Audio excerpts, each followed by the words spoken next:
Okay, so let's begin. So we are in the earth sign of Virgo, which means it's all about organization, creating efficiency. Virgo is the one who knows how to be in service to others in a very practical way. So this call is all about increasing your capacity to serve your tribe. How do you increase your capacity? Well, first of all, you want to be efficient with your energy and your resources. So that's what we're going to be talking about, and means lots of streamlining, lots of simplifying of processes, all of that stuff. Oh, Tracy's here. Hey, Tracy. Glad you made it. So the shadow side of Virgo, of course, is being overly rigid and perfectionistic and a bit anal. So if you're getting too bogged down in details and having everything perfect in your business, you can actually end up being counterproductive and wasting time. So we want that fine balance between simplicity and making sure things really are humming, but we haven't skipped any details, but we haven't put too many details in either. So that's why we do it every year, because there's always something to tweak. Always. So this cycle is in the roots stage or phase or focus of your business. So we're really putting roots down to support. So if you imagine the roots of a tree being very much like the systems that support your business, all those tap roots going down into the ground, those resources, those tools, whatever it is that really holds up your business on a practical level is what we're looking at today. And just so we talk about the seasons briefly, because we're at the turn of a season. So in the Southern Hemisphere, we're moving into spring. Yay! So it means that it's essentially the beginning of the natural year in spring. So this is all about planting new seeds that can germinate and flourish in summer. In the Northern Hemisphere, the focus is a little bit different. So the leaves are falling off the trees, and so we're starting to evaluate the year that has been on a seasonal level anyway. And autumn is a great time for collaboration. And as those leaves are falling to the ground, we start to see things more starkly, start to see those connections. So just being aware of where you are and how this overlays onto the Virgo cycle, because it does give it a different flavor depending on which season you're in. Can I just double check, is the swirly one, is that the lake, ocean and tree? The swirly one is the lake. Yep. Oh, so it's lake and then ocean underneath. Yes. Yeah, so that's autumn. And in spring we've got whirlwind, fire and lava. So if you are one of these types, or you have one of these in your constitution, it means that this is your time to shine. So it's just means that you're maybe more visible in the marketplace, or you're putting more of yourself, your offerings out there, and making more connections that sort of put you in the center and spotlight. If your types are not on this screen, it means that it's probably a downtime for you.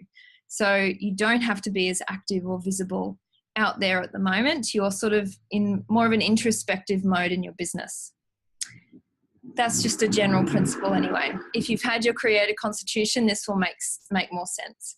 Can I jump in with another question? Yeah. So for example, what if you were a lake, so in Jody, and that's the Northern Hemisphere, but we're coming into spring?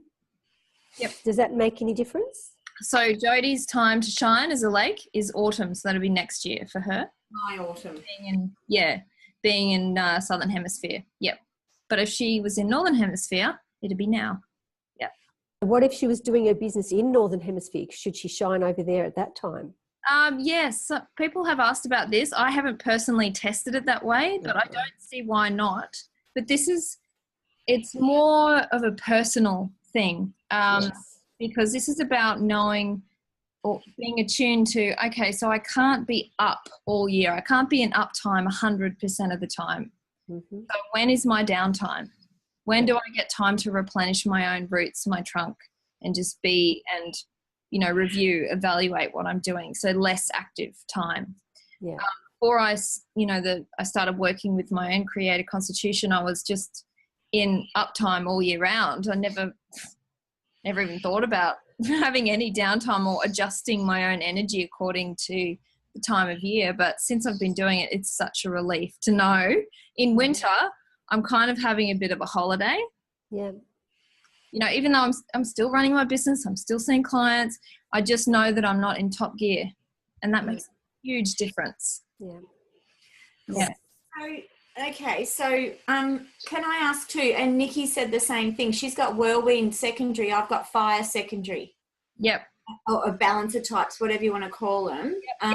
So there's an element there for us. Yes. Bring too.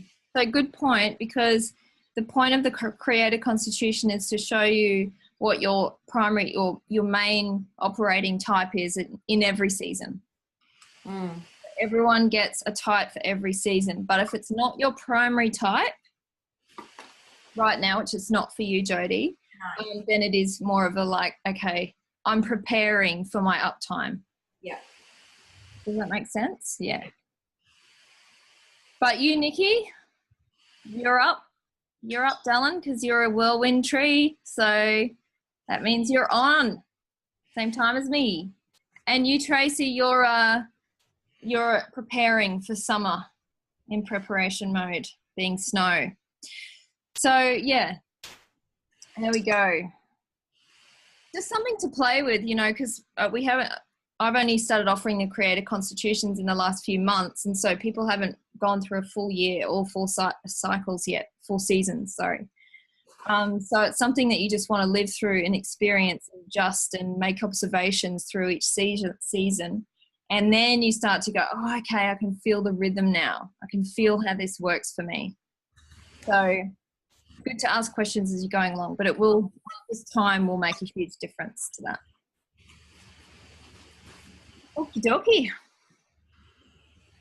All right, so let's go. So this is going to be hands-on. So I will be saying, okay, you need to write this down because I want you to apply this during the workshop. Some of the stuff we're talking about today. We're in Virgo, which is very mental, analytical. We're in the brain, so we want to be brainstorming as I'm speaking. So first of all, the reality check. That's what Virgo does for us. Virgo says, why are you doing that? What's the point? So that's like my mountain. What's the point? Yeah, very true. What's the point? So all of the earth types, but yes, certainly mountain, being the pointy one, being the one that is all about milestones and climbing, being ambitious, they're the ones who want to know what's the point. They're the practical earthy types. So yes, there must be a bit of Virgo in a mountain, a bit of Virgo in a tree for sure. So asking what's the point for everything that you're doing is what Virgo wants to know. So all of your business activities, everything, you know, all the creativity that was generated in Leo, cool. Well, now Virgo's going, okay, so how does that link with your 12 cycle intention? Is it actually going to fulfill that for you? The answer is no, then maybe we should, you know, put it aside for now. If the answer is yes, cool, incorporate it in if it's something new, and maybe you might want to drop something else. So are you on track? Virgo wants to track. We're halfway through the natural year. This is the tracking time. Look at the milestones you've already completed or not completed. Are they all still relevant? So this is an adjustment time because you don't want to get to Capricorn, which is all about results, and go, oh, whoops, I had all these milestones down that weren't actually relevant anymore.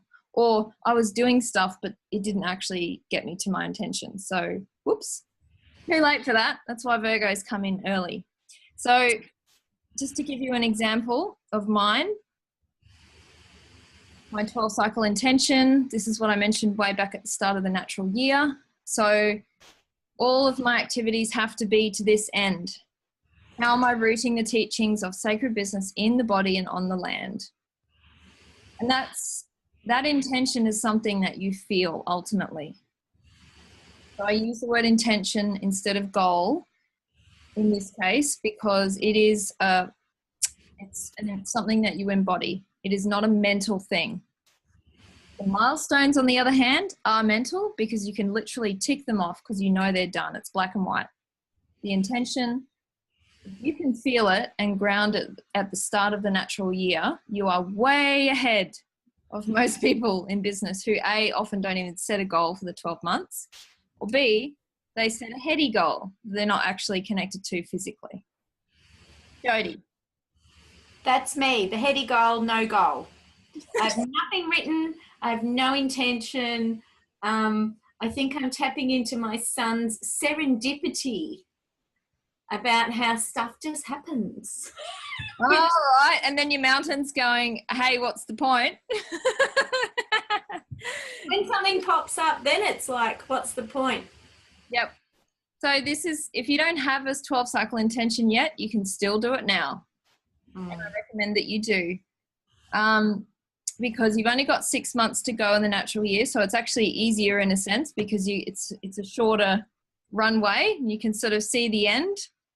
The end is nigh. You're halfway through the year. You sort of see where things are going. What stage of your business are you at, Jody? Are you in seed stage? Oh, God, I don't know.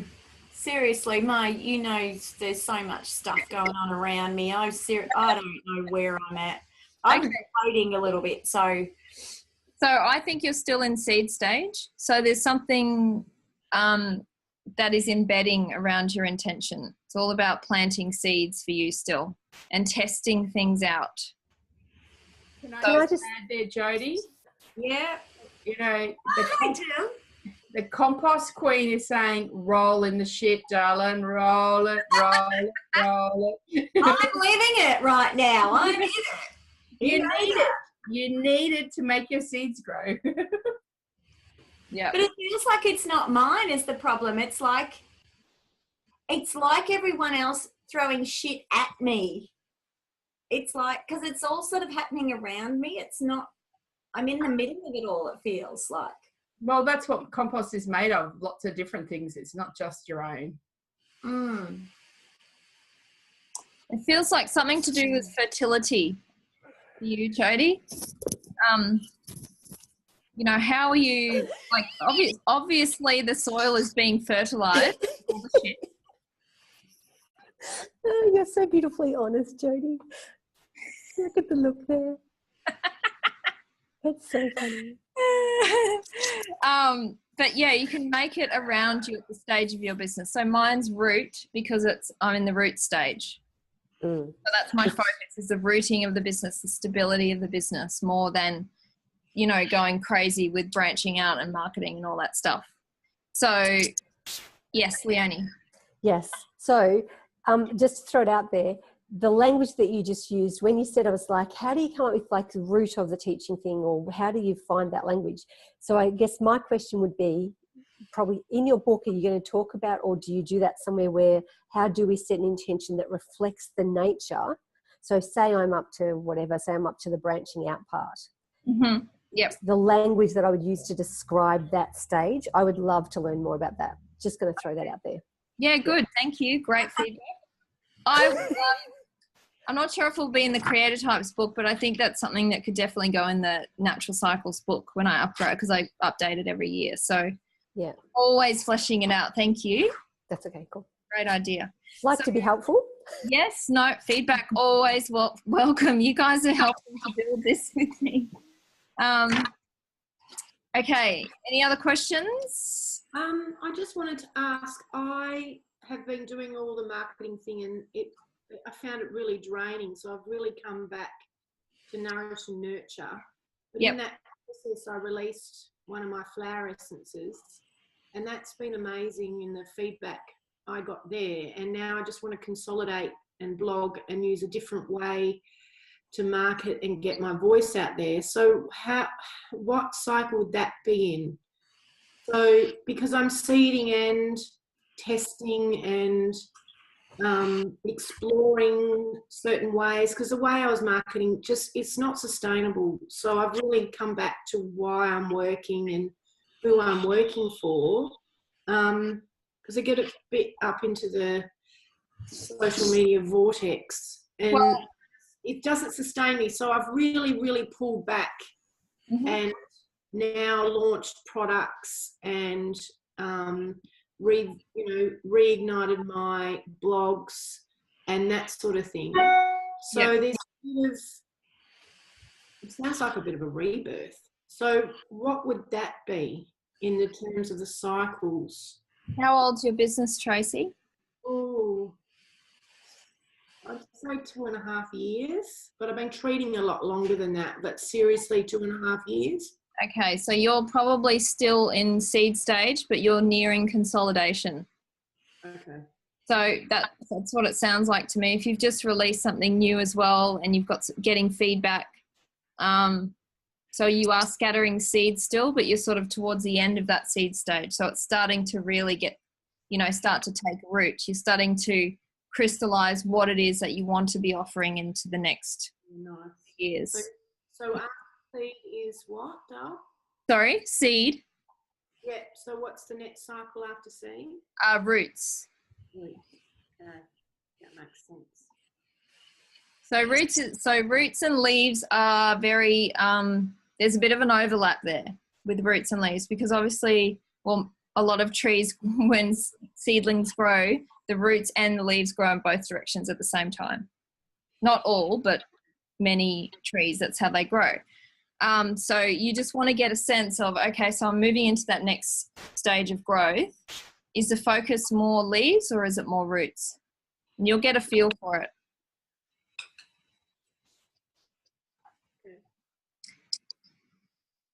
So, yeah, just have a look at your milestones as well and go, okay, so are these in alignment with my intention? Are they really fulfilling that intention? Or does some need to be crossed off or added in? Can I just ask what Tracy's constitutions are? Tracy's a snow, but we don't know her constitution. Oh. I have to do that. I was going to ask you that. Yeah. So we have to do that. Well, I have to book in. Right. Yeah, we'll talk about that after. Yeah, so that could be quite handy for you where you're at too, Trace. Yeah, nice. Cool. I only asked because of my video. Because of what? Yeah, because of that video I did about my son being in the wrong place. Yes, that was great, Jill. So Jill did a video, if you guys haven't seen it, it was really well articulated so she's got the 4 types in her constitution, the 2 primary and 2 balancer types. And for her, there was a missing link. She realised that the tree hadn't been fully activated and the sun was kind of dominating. I'm just paraphrasing here, Jill, because it's worth listening to the video. But what it really highlighted is out of those 4, sometimes you can be really underutilising one of the types, which could actually be a missing link for you. Yeah. So have a listen to Jill's video in the group. It's worth a listen. Okay, moving on to Virgo. It's all about continuous improvement. So traditionally, organisation gets very bogged down in detail, bureaucracy, red tape, too much just mucking around. You know that feeling when you're just like, I'm still on the computer. Why on earth do I need to spend this many hours on the computer? There's something wrong here. So yes, there probably is something wrong. You're not streamlining enough. There's something that, you could be doing that is going to help you to save time. That's when Virgo comes in. So we're going to give that complexity the flick, and we want to bring in streamlining. We want to trim the fat. We want simplicity, and continuous improvement that's why I call this the upgrade cycle of the year, where you're upgrading your service to society, essentially. And a big part of that is upgrading how you operate internally. so that you can offer more to people. Nat, Yes. even though we're in this pruning off all the extraneous stuff, would I spend more time? I find that I am on the computer a lot, but what I am doing is cleaning up a lot of stuff. So yes, I am on the computer a lot at this moment, especially in the last week, but it's cleaning all the emails. It's getting rid of a whole lot of stuff out of my system. Yep. So the next step is actually streamlined and lighter. Is that actually what's happening at this time? Yep. So it might not be streamlined and lighter now, but for the future. Yeah, so culling is a big part of this cycle. So that sounds like exactly what you're doing. So if you were spending that amount of time on the computer all year round, there would be a problem. But if you're doing it in Virgo, because you're actually going through a streamlining process, then that's perfect. So, and of course it's tax time here in Australia. So, you know, it's a good time to look at, well, when I'm doing my tax return, is this the most efficient way of doing it? I always do my tax return in Virgo. And that way I don't even think about it any other cycle. I know it's coming in Virgo and it's done in Virgo. That's it. So good to put that on your list for this cycle. So continuous improvement. Which business operations need to be upgraded? So we want to look at, and we're going to talk about exactly how you identify what all the different operations are, the processes that govern your business in the background that we, unless you are an anal Virgo who loves that kind of thing, then you probably don't even think about it. Does your tribe know that their customer journey, like I was talking about on the live this week, your customer journey is very important. So it is about streamlining from the front end all of your products and services and how you present them, how they are offered to your customers in a way that makes them feel supported. And how are you tracking towards your 12 cycle intention? So everything we're doing today is got to be tied to what's that intention? Is it going to help you fulfill that in some way? So what's your customer journey? Now, as I mentioned on the call, the customer journey is all about having a sequence of steps, or stepping stones, I like to call them, where your customer comes into your business and goes, okay, step one is this. I might have a session with you, or I might buy this product. But then what? What's next? And oftentimes they don't know. They haven't been told by you what the next step is. So they think in their own minds, they make assumptions and go, oh, maybe I can't come back unless I get the same product or service again. But actually you've got a step two that you don't even know is there or is the step two.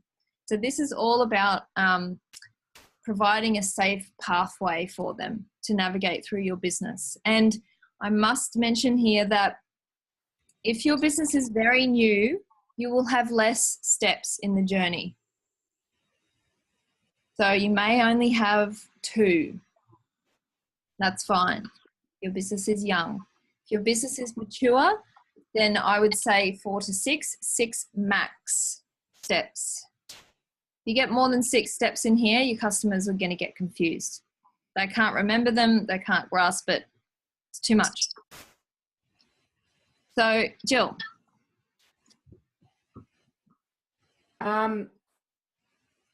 Knowing my business, where would you say I was trunk? In terms of what stage? Yeah. Well, you reinvented your business a few years ago with Identity Centered. That's when I would have considered the birth of a new cycle. So how many years ago was that? 6? Yeah. My sense with you is definitely roots. But I'm not sure how advanced through the root stage you are. So just to give everyone an idea, when you're moving through the stages of growth, it's very easy to get stalled at one particular stage. No matter how, you can spend years and years and years at a particular stage. if you do not consolidate that stage and then stretch to the next. And usually that stretch phase requires new knowledge, new guidance, new information, a new operating system for you personally and in your business, new tools, new software, whatever. And a lot of people don't make that transition. So they say sort of treading water at a particular stage. That's where I would be now. That's the stretch that I'm making. Yeah, that's what I sort of feel you're doing, is like that you're kind of taking care of certain things that, well, you're consolidating that stage. But yeah, it's a really good point, because you can stretch for a long time, but something has to sort of click into place. Like there has to be a shift in you that goes, okay, I'm in the next phase now, and I have my updated toolkit to operate in this next stage. If that makes sense. Yes. Cool. Nikki, played around with the customer journey today and came up with 4 steps. Cool. So we'll talk about yours, Nikki, because you've got a product-based business, or product and services. So that's a really cool example. I'm just going to run through this first. So first of all, number 1, you want to know your desired outcome. So for example, in Sacred Business, my customers come ultimately at the end of the day, they want to create an abundant livelihood with ease. Ease within their own lifestyle, ease within themselves, something that feels natural to them. They want to live well on all levels. That's what they want. That's what they come for. How do they get there is the question. How are the products and services that I offer actually get them to that end? So your desired outcome is so important to be able to articulate, because it's long term. A lot of people can say, you know, like what the outcome is of perhaps their first milestone. So a customer comes for maybe a series of sessions and their pain, you know, they lower their back pain or something like that. That's not enough. You've got to know what's the long-term view here. What do your customers really want years down the track? Why would they still be with you years down the track? Because you've taken them on this journey where they can continue to progress towards that goal. And they know it. That's the point of this journey, is so they are aware that they're on that journey, and that's what they can get from your business, from being engaged with your business.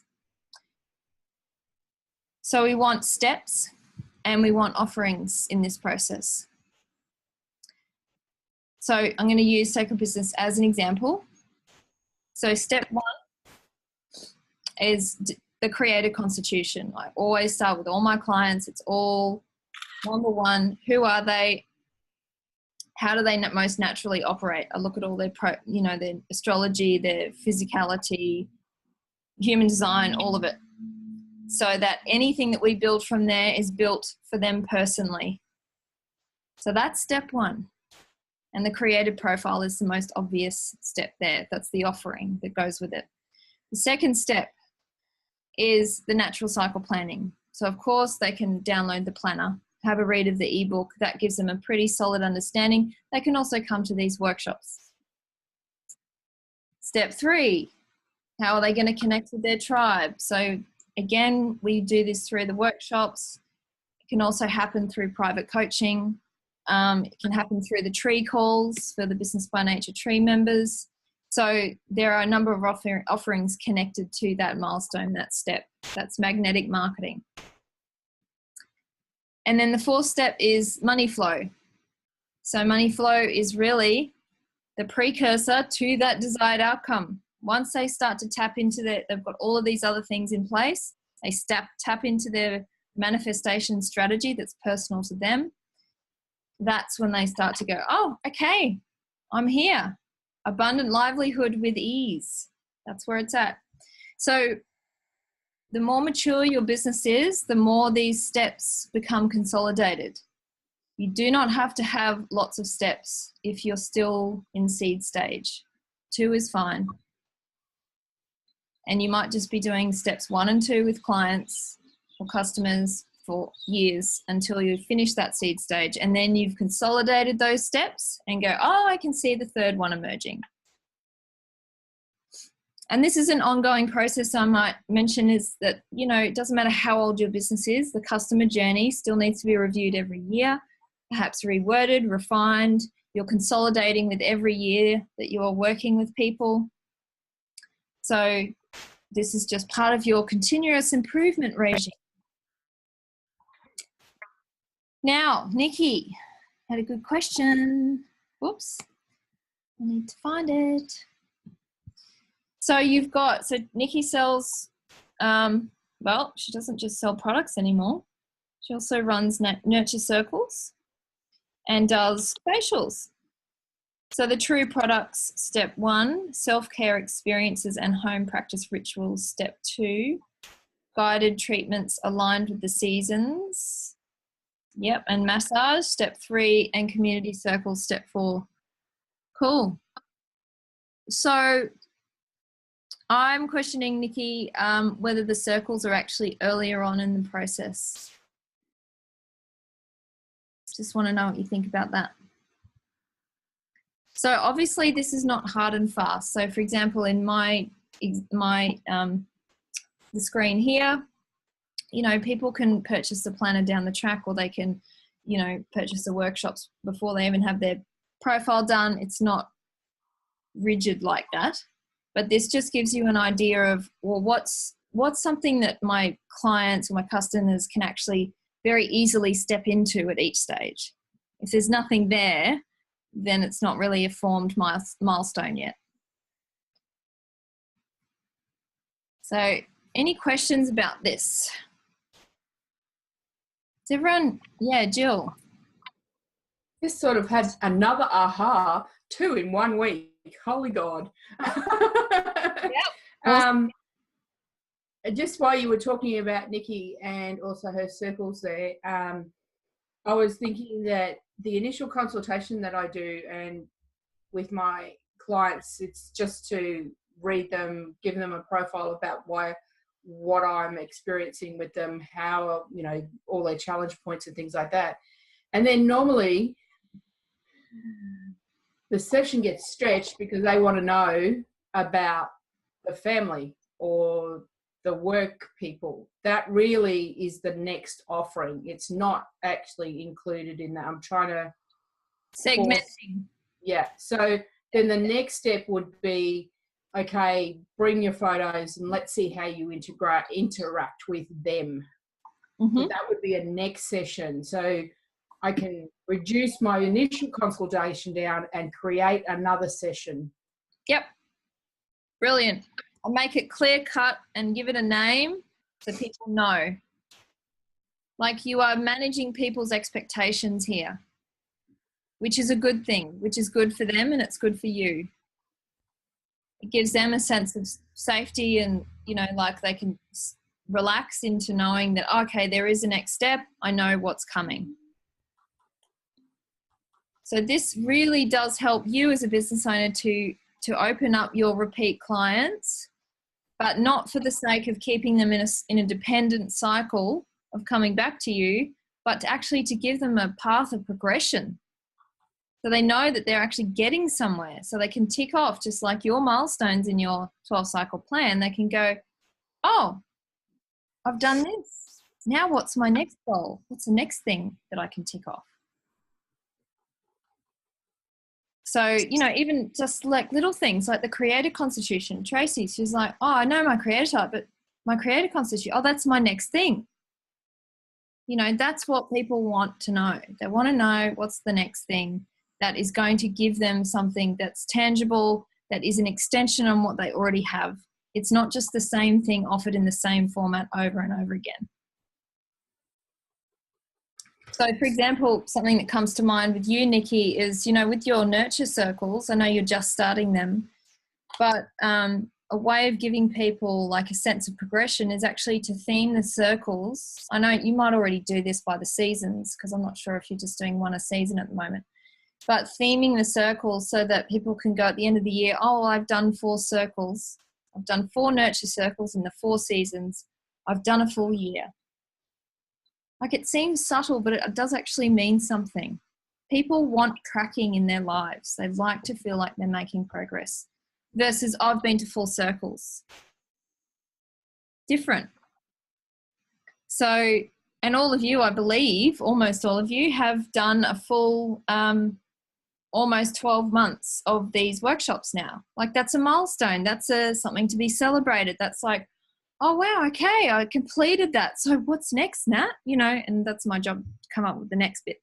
So, you know, this is what you're trying to do. It's really helping people to feel that sense of accomplishment, achievement, and stepping into something next. Nikki says, yes, doing monthly aligned with the seasons. Monthly, okay, cool. So you're doing 3 for each season, is that right? Finding women are a little shy of the circle, not knowing. Yeah, okay. I think so. I want to know what stage of business growth you're at, Nikki. Do you know what stage you're in? Because this actually might be relevant to this query. Anyone else? Questions, comments? Jill? Must be the Virgo. So I'm trying to pare it all down. Yep, good. So then the initial consultation is about that person's life. So where they've been, where they go, you know, where they are and where they're going. And then the second one is the relationship in their environment, whether it's work, home, or with their children. Yep. They're the things that turn up. Yep. And then the next one would be a learn how. So I'm not doing all the work. They actually can learn how to do the readings themselves. Oh, or yeah. Is there a step in between? Yep. Cool. I like that. So what you might find, though, is that they might need several sessions within each. Yeah. But everyone's going to be different, but they're still the same stepping stones. Does that make sense? Yes. And I see them as their own trees. So they're going through their own seed, root, trunk, branch. Even though I won't use that language necessarily with them, they're going through that same progression as I am. Yep. Okay, Cool. Yeah, so you might find that some clients need, say, 3 family sessions before they're even at the how-to stage. Yeah. Yeah. Good. Great example. Nikki says she's in the seed stage. Okay, so this matters because the circle is new. So you have, in the seed stage, it's all about testing new offerings. So because it's so new, it's not consolidated yet. So therefore, it's difficult to really put as a solid stepping stone in the customer journey at this point. Needs more testing. And once it starts to grow roots, you'll start to go, okay, so now I know this is where it sits in the journey. Because it may sit down the track or it may actually be right up front. Cool. Can I ask what's the point of the circles? Yep, Nikki, what's the point of the circles?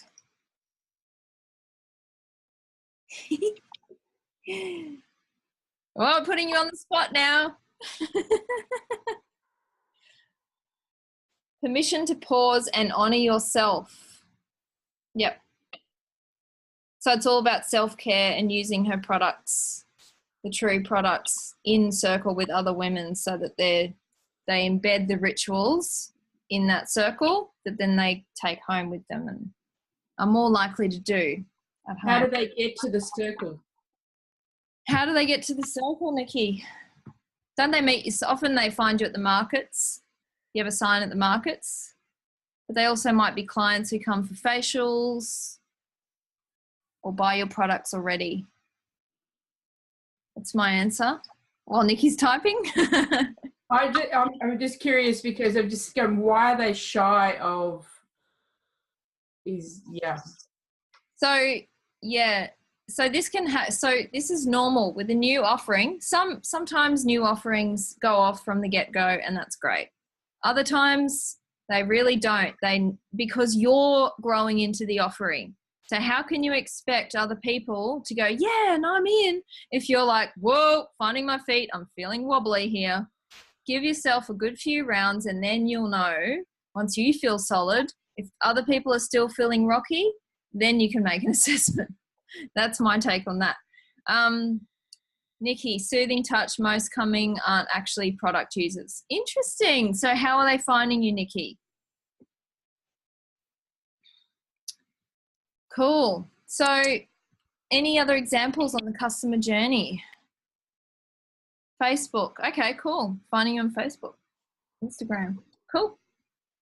That's interesting. So you're actually opening up another channel here of non-product users who are coming to the circles. Very clever indeed. That's a new branch to your business.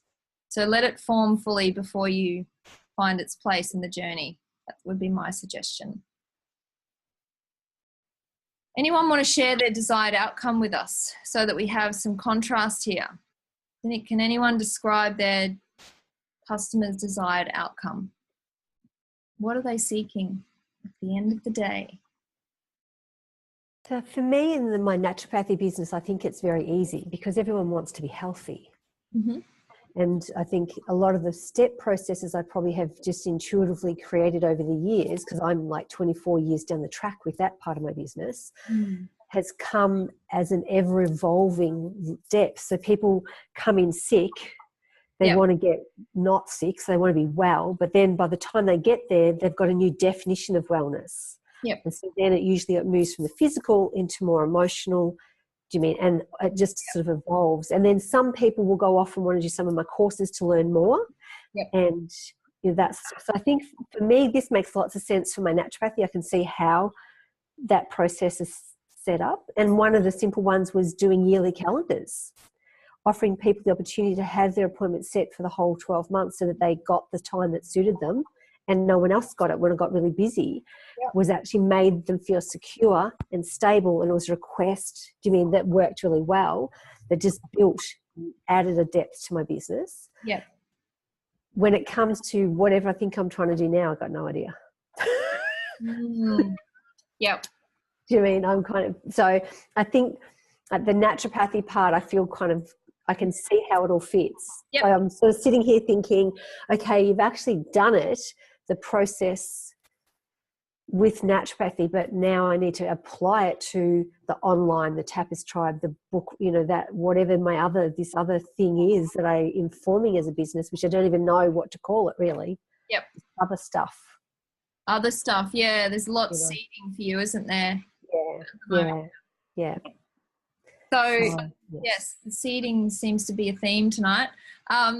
So when it comes to desired outcome, it usually boils down to three things. So three things that govern our economy: relationships, money, or health.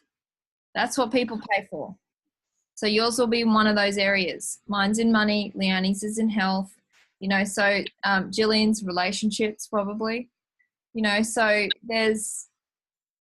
that's at the most basic level. But then from there, you're fleshing out in the terms that your customers come to you specifically for.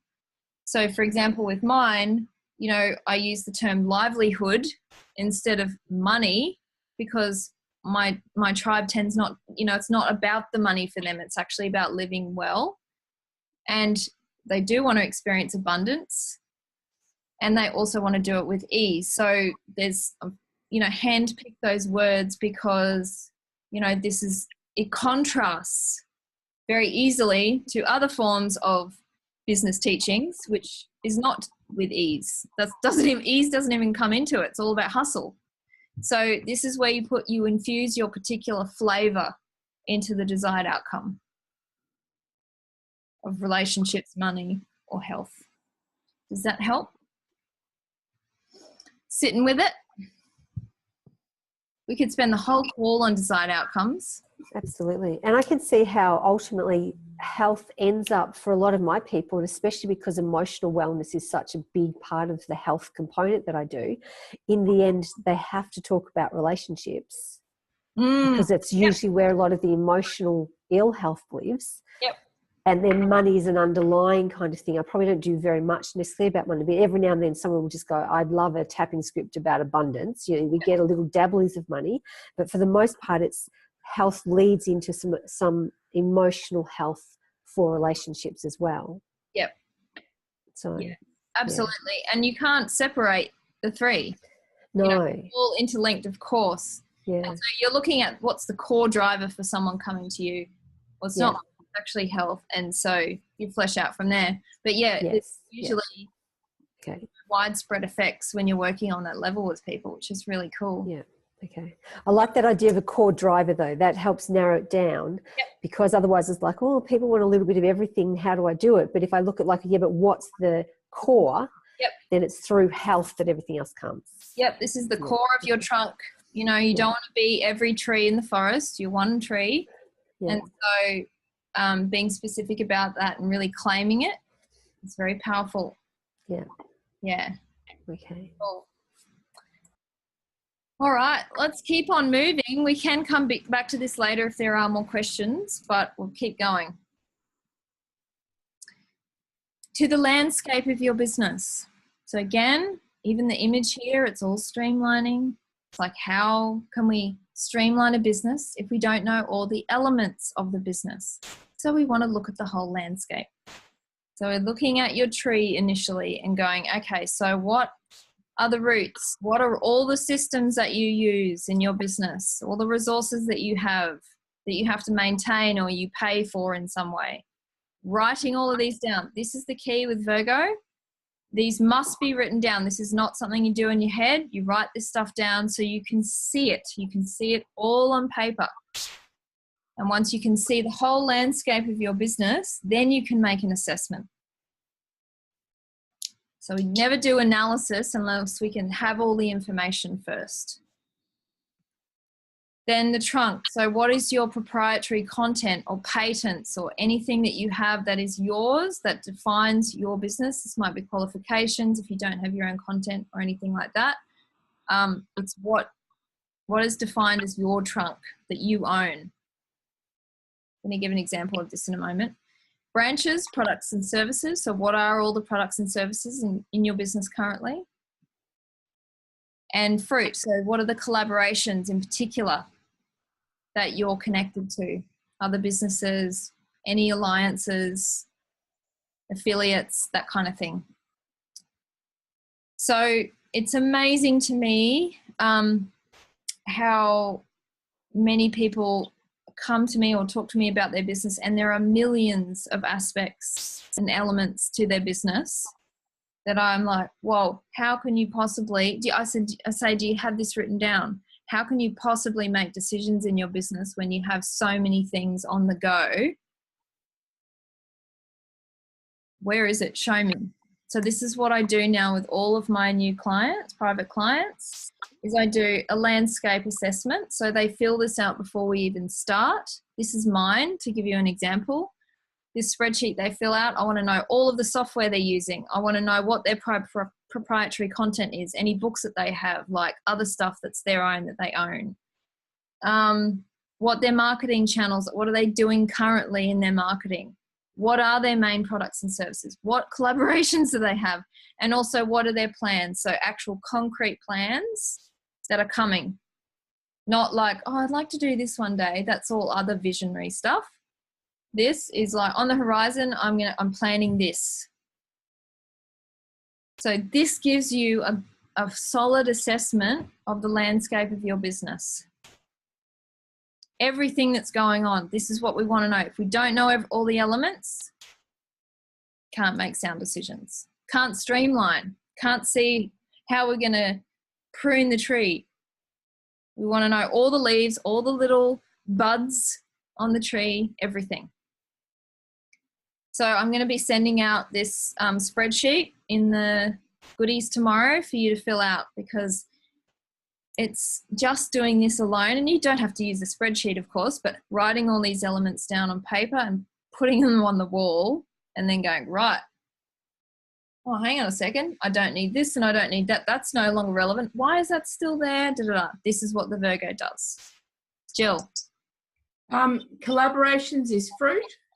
Yep. Okay. Collaborations is fruit. So it's also money, partnerships. It's something that, you know, you don't sort of reach the fruit stage until you have a solid tree. So I don't suggest people do collaborations unless they have a solid tree. I mean, unless they're very superficial, sort of low investment type things, but proper collaborations, yes, definitely fruit. And also, is that because you've done all the work and you've actually put it into something? it just means that if you, as a collaborator, if you go into a collaboration and you don't have a solid trunk, you will automatically sway and lean on each other. And then that just creates a mess. It's different if it's a very defined, short-term, low commitment thing. But a proper collaboration, no way. Not unless your trunk is strong. Because you need to know exactly where you stand and what you bring to that partnership. Yeah.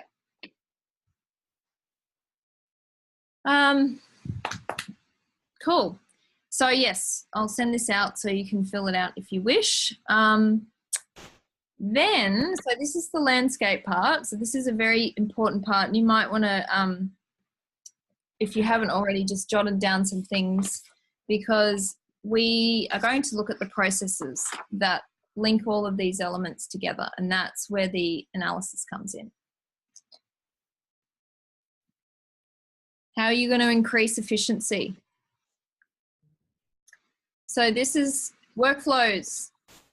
How do you create efficiency in a business? Well, you look at the workflows, the flow of work, of steps in a process from A to B.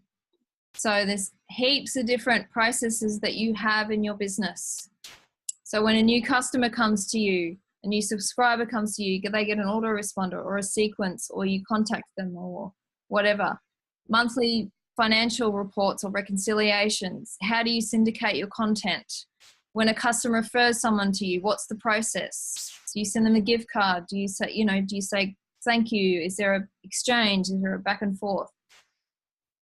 New events. When I run these workshops every month, I have a process that I follow every month. But that's all cool, but is it written down? This is the only time of year, I might add, that I write this stuff down. So I write down exactly the process for all the steps in every process that governs my business. Because that's the only way you can really see where you can trim the fat and where you're being inefficient. So if you're in the seed stage, this is going to be less interesting or important to you, simply because you're experimenting, your processes aren't embedded enough yet, and you also don't have the volume of work that means that you have to be super efficient. But if you're more progressed than that, then you're busy and you've got, embedded offerings, you know what you're doing, you're not in creativity, experimental mode, this can be very important. But even so, if you're in the seed stage, you must have this humming, because the assumption is, if you're moving through the growth cycle, as we all want to be, we don't want to be stalling, then you've got to be prepared for an increase in business.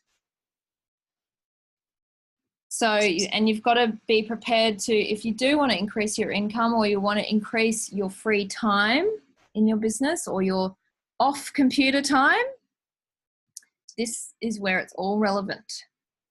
Because if you're inefficient with these processes, you will spend too much time at the computer or doing paperwork or whatever it is. Jill. Nat, number 3 for the week. Yep. Uh-huh. Just sprouting out everywhere this week. Good. So in seeing and hearing what you're saying, I've realized why I've never grown, because I haven't had the systems in place, and the fear of not having the systems in place and not being able to service my client, all of them, is actually the redundancy. Mm-hmm. Yep. Bingo. And you've just highlighted exactly what this is all about. So you cannot keep moving to the next stage of growth unless you consolidate the stage you're in. If you're in seed stage, it means you're consolidating offerings. If you're in root stage, you're consolidating systems and support resources. If you're in branches, you're consolidating your marketing channels, getting them humming. And if you're in fruit, you're actually consolidating beyond your tree, you know, like outside of your tree, because you have an abundance, you have fruit to share. So that's where the philanthropy and the collaborations come in. So important to consolidate, to look at this stuff. And, you know, I remember when I was in seed stage myself, and I was still doing all my finances on spreadsheets. I hadn't upgraded to a bookkeeping system at that stage, and I decided to just bite the bullet, even though I wasn't really busy enough to warrant it at the time. But I heard from much more seasoned business owners that if there's one system you invest in early in business, it's a bookkeeping system. It's not it's not like a CRM or all sorts of other stuff. You know, I did actually attempt to do that, and that was a disaster. Didn't need a CRM, but the bookkeeping system, Xero, that I use, hands down awesome. So it's like, I don't even have to think about it now, because it was embedded ages ago when I had the time to do it. This is the whole point of working in stages in the business tree. It's like, you've got to pace yourself. You've got to see what's coming and prepare for it and go, well, what am I going to do now? Because down the track, I'm not going to have time for this. So this is a good question for you all now, is what changes am I going to make now that is going to save me down the track?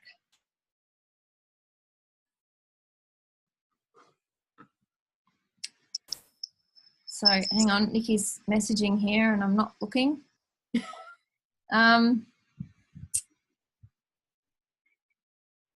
Oh, New Zealand created Xero. I didn't know that. My God, taken the world by storm. Tracy, like creating a container for the energy to flow. Yes, absolutely. Cool. So that's what you're doing here, is looking at, okay, so you've got all these processes in your business. Maybe, you know, there's lots of little processes that you don't need to focus on, but you do need to focus on what is the most frequent thing that you do, or the most time consuming thing that you do in your business. No matter what stage you're at, you'll have something. There'll be a top 3. And so write those down. I'm going to show you what mine looks like in a moment. What can I ask? What is content syndication? Oh, okay. So this is where, for example, so this is a process. So if I write a blog or I do a Facebook Live, how do I syndicate that content? So it's not only in one place, it's in lots of places. So I might publish that video to YouTube, or I might publish that blog on another blog thing, or I might put it in my newsletter, or so it gets farmed out from one place. Okay.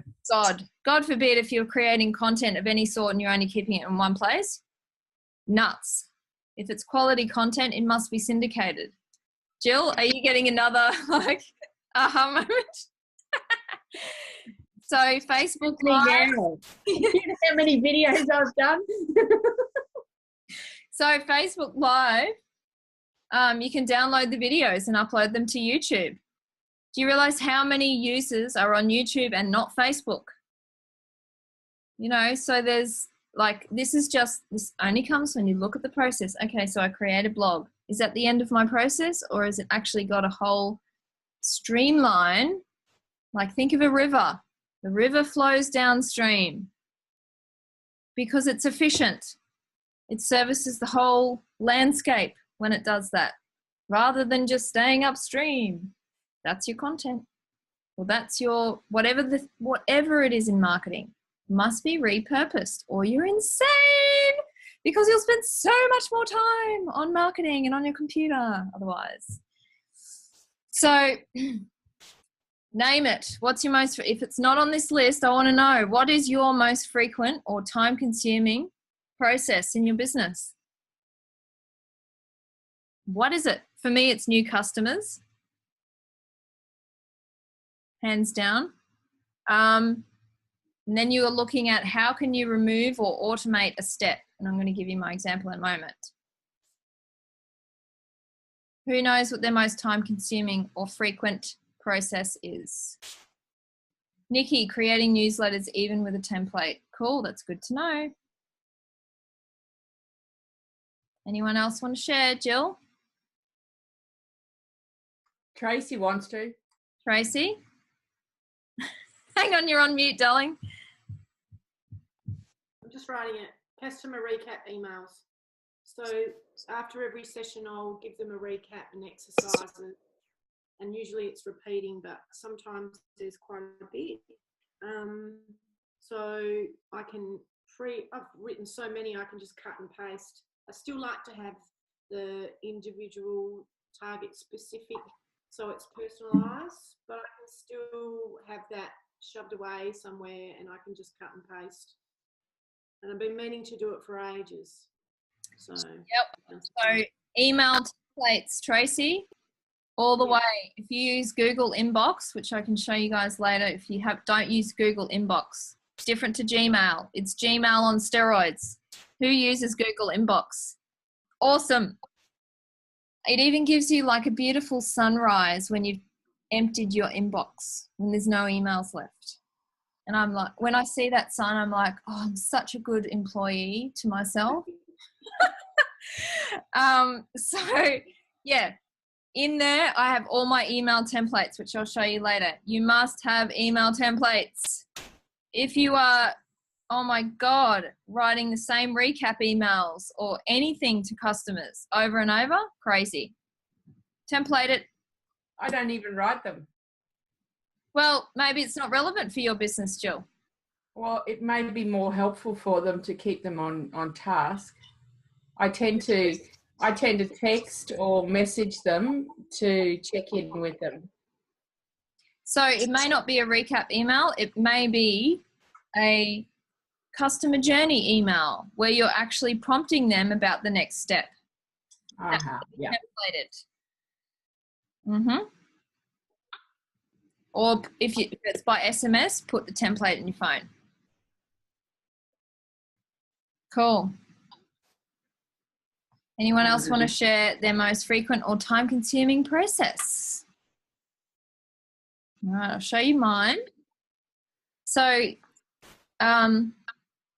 this is from A to B of a client saying, yes, I want to work with you, to we actually start the first session. So the orange bits are what they have to do, not me. So I don't do all of this, but it's taken me a long time to get to this and it can still be streamlined every year. So I send them an email. Excuse me, Nat. Hang on a second. You used to do this for a living in another life and you found it hard. How am I going to do this? What processes? Business processes. Yes, well, it's actually not hard if you think through what you actually do. What I used to do was processes that didn't exist yet, so that's different. So you know the processes that you go through because often they're painful. So first, when a client says, yes, I want to work with you. So it's usually I'm on the phone or I'm on Zoom. Okay, I'll send you an email with details to pay and to register, blah, blah, blah. So the email is templated. It sits in my Google inbox. I don't have to pull it from a Word document or anywhere else. It sits in my Google inbox. Simple. That email goes off. They make their payment. They register via a MailChimp form and they schedule their first appointment. That's all automated. That's all taken care of. I don't have to do anything until that's done.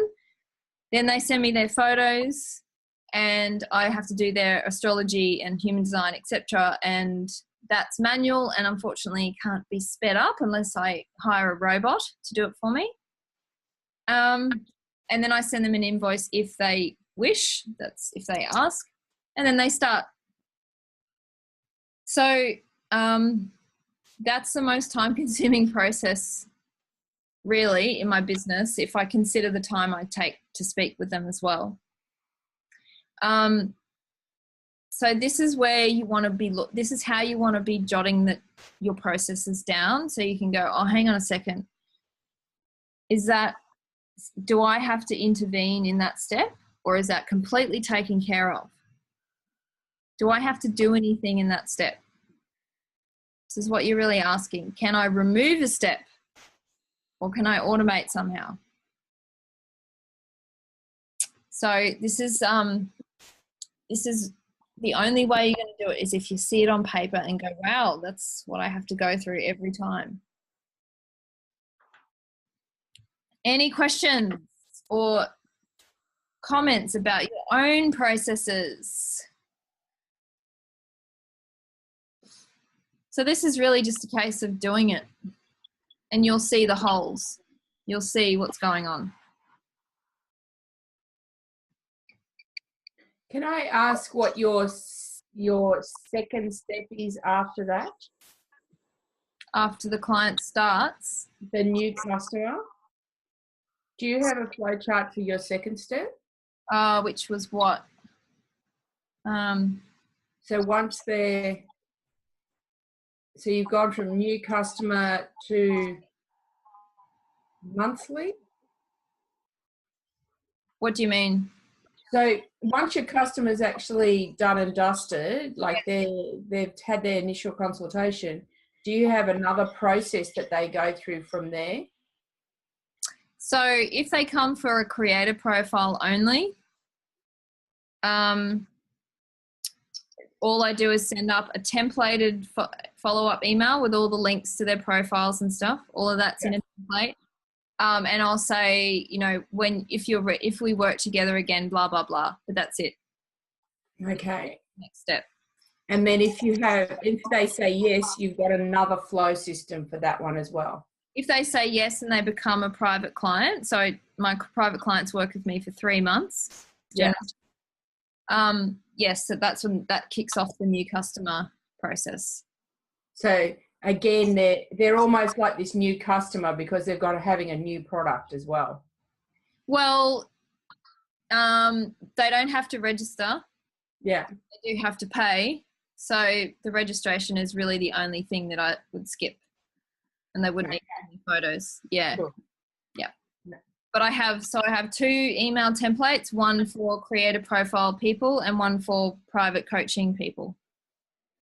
So yeah, don't underestimate the little things. And just looking at your sorting of your links, I just realized how much time I fucking waste looking for bookmarks or links or things for people. Yep. All the time they go, can you send me this? And I'm going, oh shit, is it in my Dropbox? Is it in my Google Drive? Is it on my laptop? Yep. Where the fuck is it? Yep. And it's horrible. Unbelievable. That is the biggest time wasting thing I do. It's got nothing to do with my clients. It's all about me. Yep. And I must say, you know, this organization and streamline, all this stuff is not really my forte. Yes, I used to be project manager, so the planning is there. But in terms of the micro detail, honestly, the master of this is George Cow. If you haven't worked with him or done his joyful productivity workshops before, I highly recommend it. He taught me most of this stuff. Oh, godsend. George Cow, KAO.com. Look him up. Nikki's freaking out there, by the way. What's she saying? Processes. Tracy's saying my desktop is a mess. Unfortunately, I wish there was someone that, like a vacuum cleaner, that could just come and vacuum my desktop, because it's just, honestly, yeah, I don't know how to automate that one, Trace. It's called be disciplined and don't ever put anything on your desktop, and then it will always be clean. Oh dear, but it's amazing how good it feels when it is clean, isn't it? I don't know if you mean physical desktop, but I'm talking about my computer desktop. I'm talking about my computer desktop. I've actually started all my social media images as Silverdale _ so SM, and then Insta or Facebook, and then the title of it. Yeah. So now look, it's Silverdale, so it's all there. And then my blogs are now Silverdale blog, and then it's time stamped. Oh, so yeah. They go in order. So I've just started doing that. But it's in files on the desktop. Yep. Brilliant. Just saving everything now. Very smart if you're using, you know, pro forma file names. Very smart. And especially I use date ones sometimes, when it's a date relevant file. So this is how you put it in. So for today's date, you go 2000, what is it, the 1st? Oh, what is it, the 30th? 0830.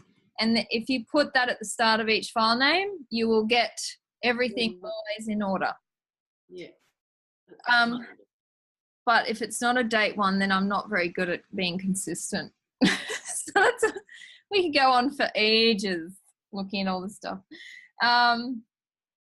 Cool. God, Nikki, 50 folders on your desktop. I don't even want to think about that. Terrifying. Okay, so let's wrap it up with organization steps. We have the customer journey. What are the steps and offerings in your customer journey? Even if it's 2.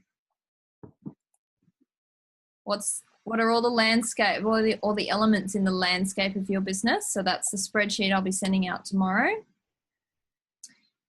And the workflows, those processes that support your operations. If you just name 1 or 2, the most time-consuming or annoying ones or frequent ones, that's enough. That will, I'm sure, I'd be very surprised if you couldn't improve or increase efficiency somewhere. So that's the final step, is what changes in all of this assessment that you're doing are you going to upgrade this month? And I've got to say, even if it's like 1 or 2 little upgrades that you make, and that's all you do until next Virgo, next year, like it can save you mountains of time. Like all I did last Virgo is I did those email templates and I did all my bookmarks. My God, hours and hours and hours that has saved me. So you don't have to be like fully anal comprehensive Virgo here. You just got to isolate a couple of things and let it accumulate over the year.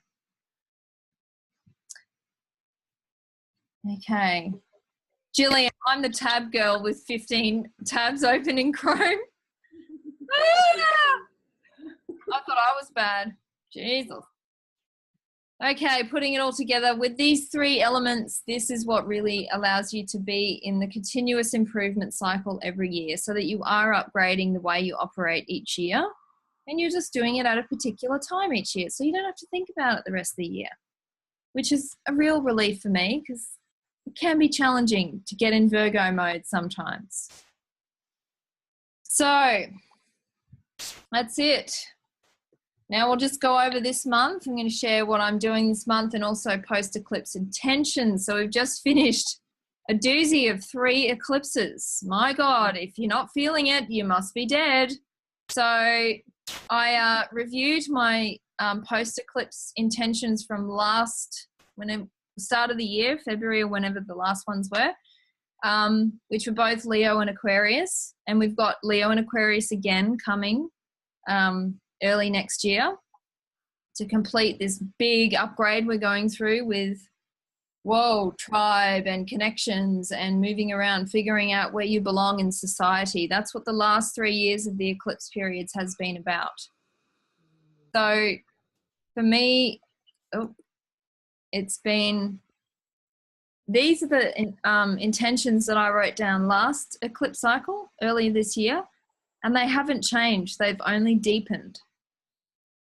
I read them because I was about to, do my post-eclipse intentions, because it's hard to do it during the eclipse time because it's often really intense and nothing's settled yet.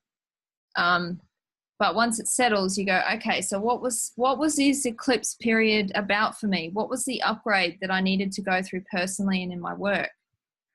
And this is what it came down to again for me. It's just strengthened it. So that's what the next 6 months will be about for you. This is the idea of writing it down. When you write it down, you feel it, it lands in your body. And boom, you can really go places with it. So I'm already amazed at what's happened in the last 6 months around these 2 things. So that's what goes on. I don't know, you probably can't see behind me, but yes, so this thing here. Write it down, folks. Okay, and in Virgo, we have no retrogrades and we have no eclipses. So you can breathe a sigh of relief. Thank God.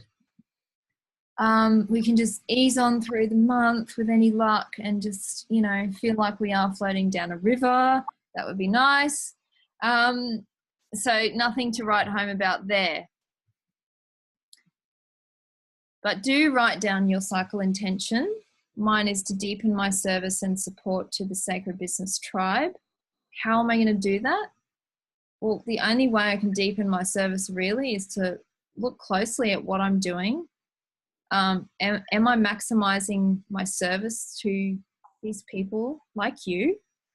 How am I going to increase my capacity to serve? Well, the only way I can do that is to save time or increase my personal energy, which is another story, but save time. That's what we're clearing the clutter away for. So some of the stuff I'm doing, so I'm going to share the Sacred Business Pathway, which is my customer journey.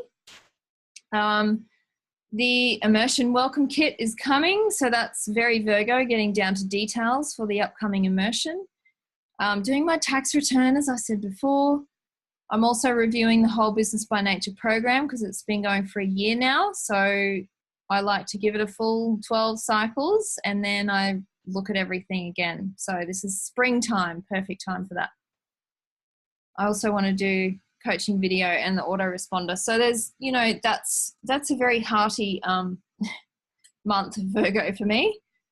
And lots of looking at details. And I'm sure I will uncover some more process stuff that will go in there as well. Maximize your time, folks. Now, I just want to mention this because from now on, I'm going to be doing a Sacred Business Spotlight.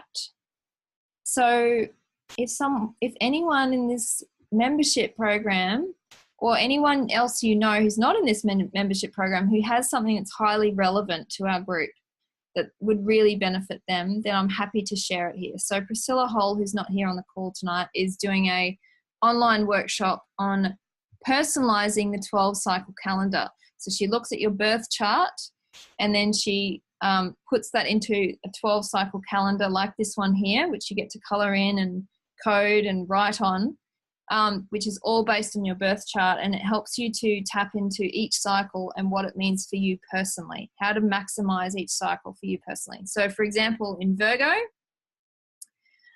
you might actually, for your Virgo, you might actually be capitalizing in or using sort of, I think I'm explaining this the right way. I'm looking at, personal creativity, if you look at that example there. So it gives it a particular flavor to each cycle that really helps you to tap into your personal way. It's really amazing what she's doing. She's offering them online as well as in Brisbane. And I will post that in the Business by Nature group for you to all have a look at. So that's it, folks. We're done.